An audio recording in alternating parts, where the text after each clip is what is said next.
whooping YouTube? This is Clay with Clay's AC and Auto Repair and Clay Motion here in Grand Rapids, Michigan, and this is the Clay Way. If this video is helpful, please consider subscribing, clicking the notification, sharing my videos, sending me them sweet old thumbs up. Send me your nice comments, and if you got a question for me automobile related, you can hit me up on Clay's AC and Auto Repair on the Facebook Messenger, and I'll certainly try to answer those automotive related questions for my subscribers. Remember, share this video, watch it from the front to the back.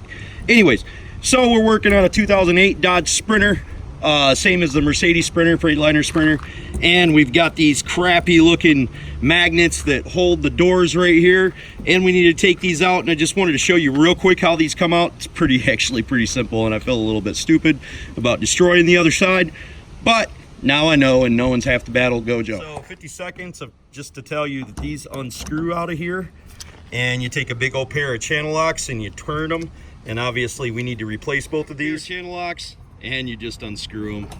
Sorry for the lead up, but I figured quite a few people are gonna look at this. They want to know how to take these magnets off the side back of their Sprinter vans, and that would be helpful. Unscrews, and then you can take that part out of there, and then obviously we need to fab in some metal, make a new hole right there.